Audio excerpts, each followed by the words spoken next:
पर प्रधानमंत्री नरेंद्र मोदी राजस्थान के सीकर जिले के दौरे पर पहुंचे। इस दौरे को लेकर जमकर सियासत हो रही है। मुख्यमंत्री अशोक गहलोत ने पहले ट्वीट कर प्रधानमंत्री कार्यालय पर अपने संबोधन को हटाए जाने का आरोप लगाया। जवाब में पीएमओ ने ट्वीट कर स्पष्ट किया कि आपके दफ्तर ने सूचना दी कि आप कार्यक्रम में शामिल नहीं हो पाएंगे। आपको बता दें कि मुख्यमंत्री अशोक गहलोत वर्चुअल तौर पर सरकारी कार्यक्रम में उपस्थित होना चाह रहे थे, जिसे पीएमओ ने प्रधानमंत्री के प्रोटोकॉल में सामान्य से अलग प्रक्रिया करार दिया।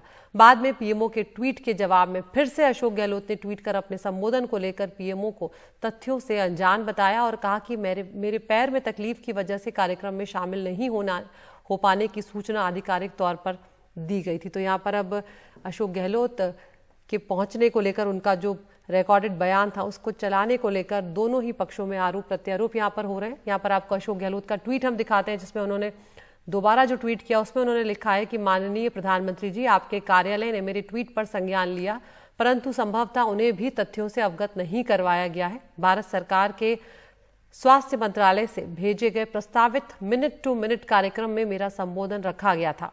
कल रात को मुझे पुनः अवगत करवाया गया कि मेरा संबोधन नहीं होगा।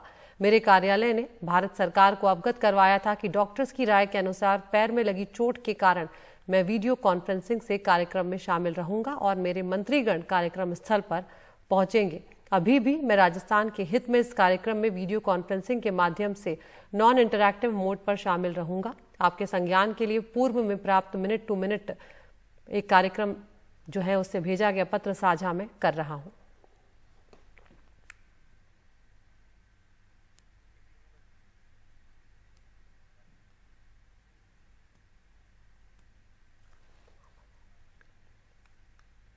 तो यहाँ पर ये पीएमओ का ट्वीट भी हम आपको दिखा रहे हैं, अशोक गहलोत का ट्वीट भी दिखा रहे हैं, जो एक दूसरे को यहाँ पर जिस तरह से जवाब भी दिए जा रहे हैं वो भी यहाँ पर कहा जा रहा है। पीएमओ की तरफ से सफाई भी दी गई कि ये प्रोटोकॉल का हिस्सा नहीं है। इस बीच प्रधानमंत्री ने जब अभी सीकर में कुछ देर पहले जो भाषण दिया उसमें अंत में सीएम गहलोत के न आ पाने की वजह भी बताई और अच्छे स्वास्थ्य की कामना की। राजस्थान के मुख्यमंत्री श्रीमान अशोक गहलोत जी कुछ दिनों से बीमार चल रहे हैं। उनके पैरों में कुछ तकलीफ है। आज इस कार्यक्रम में आने वाले थे, लेकिन उस कठिनाई के कारण नहीं आ पाए हैं। मैं उनके उत्तम स्वास्थ्य के लिए प्रार्थना करता हूं। और हमारे साथ हमारी वरिष्ठ सहयोगी हर्षा कुमारी सिंह भी जुड़ रही है। हर्षा के साथ हम जुड़ने की कोशिश करेंगे। प्रधानमंत्री के दौरे को लेकर अब एक सियासी खींचतान जो है वो दोनों पक्षों में नजर आ रही है। यहाँ पर तो एक तरफ पीएमओ का ट्वीट है, दूसरी तरफ यहाँ पर अशोक गहलोत जो है वो यहाँ पर कह रहे हैं कि उनका जो रिकॉर्डेड भाषण था वो यहाँ पर नहीं चलाया गया है। जवाब में पीएमओ ने कहा है कि आपके दफ्तर ने सूचना दी थी कि आप कार्यक्रम में शामिल नहीं हो पाएंगे। तो अशोक गहलोत वर्चुअल तौर पर इस कार्यक्रम में उपस्थित होना चाह रहे थे, जिसे पीएमओ ने प्रधानमंत्री के प्रोटोकॉल में सामान्य जो प्रक्रिया थी उससे अलग बताया है। बाद में पीएमओ के ट्वीट के जवाब में फिर से अशोक गहलोत ने कहा है कि पीएमओ जो है वो तथ्यों से अनजान है। हर्षा के पास हम चल रहे हैं। हर्षा, यहाँ पर मुख्यमंत्री का जो रिकॉर्डेड बयान है उसको लेकर अच्छी खासी सियासत जो है वो होती हुई यहाँ पर नजर आई है। यहाँ पर पीएमओ की तरफ से एक प्रोटोकॉल की बात की जा रही है, तो क्या कुछ इस वक्त चल रहा है राजनीति में वहां पर? देखिए, जो प्रोटोकॉल की बात की गई है वो सब तथ्य दोनों तरफ से सामने हैं। पीएमओ से भी ट्वीट आ गया है और मुख्यमंत्री ने भी ट्वीट कर लिया है। लेकिन हम लोग इसको अगर राजनीतिक संदर्भ में देखें तो उसका जो राजनीतिक संदर्भ है वो ये है कि आज प्रधानमंत्री सीकर में थे।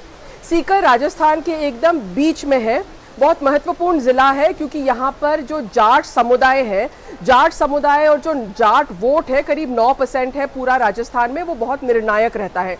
जाट ज्यादातर किसान भी रहते हैं। आज किसान प्रोग्राम था, जो किसान समृद्धि का जो लॉन्च था वो डायरेक्ट किसानों को एक आउटरीच था, उनको साधने की कोशिश थी। सीकर बीजेपी के लिए इसलिए बहुत ज्यादा महत्वपूर्ण है क्योंकि पिछले चुनाव में जो जाट वोट है वो कांग्रेस की तरफ झुका था और इस बेल्ट का अगर हम देखें तो 8 विधानसभा सीटों में से 7 कांग्रेस के खाते में गई थी और सिर्फ 1 सीट है वो भी निर्दलीय के पास गई थी। यानी कि बीजेपी के लिए बहुत जरूरी है कि यहां पर अपना खाता खोले 4 महीने बाद, अगर वो राजस्थान को जीतना चाहता है।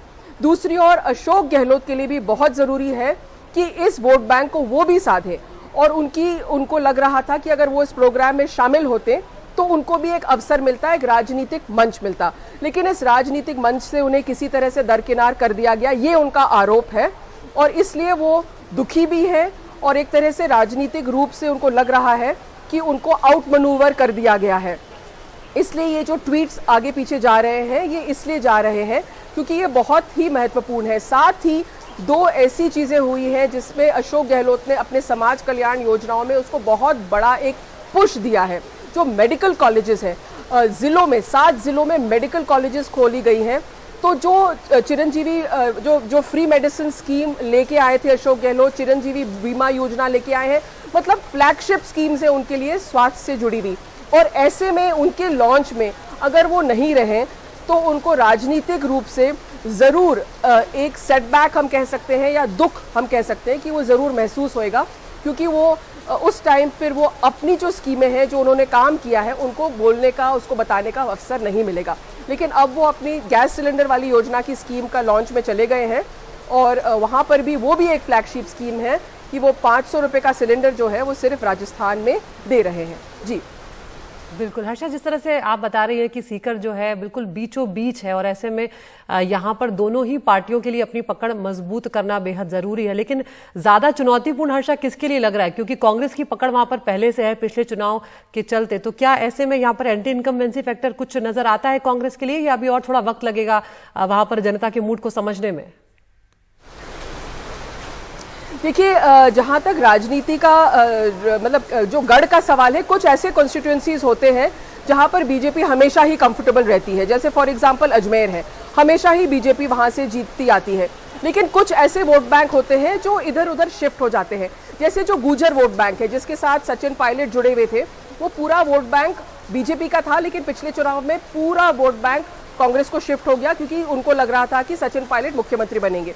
वैसे ही जाट वोट बैंक है, और जाट वोट बैंक भी ऐसा ही है क्योंकि जब अटल बिहारी वाजपेयी पीएम थे तब उन्होंने जाटों को ओबीसी स्टेटस दिया था, उनको आरक्षण दिया था, और उसके टाइम में वो जाट वोट बैंक पूरी तरह बीजेपी की तरफ शिफ्ट हो गया था। लेकिन अब वापस कांग्रेस की तरफ पिछले चुनाव में गया है। साथ में हनुमान बेनीवाल जो जाट समुदाय के लीडर हैं, उनका भी एक बहुत बड़ा फैक्टर है इस एरिया में। तो जहां जहां वोट बैंक अपनी तरफ पार्टी खींच सकती है, वहां पर पार्टियां ज्यादा मेहनत करती हैं।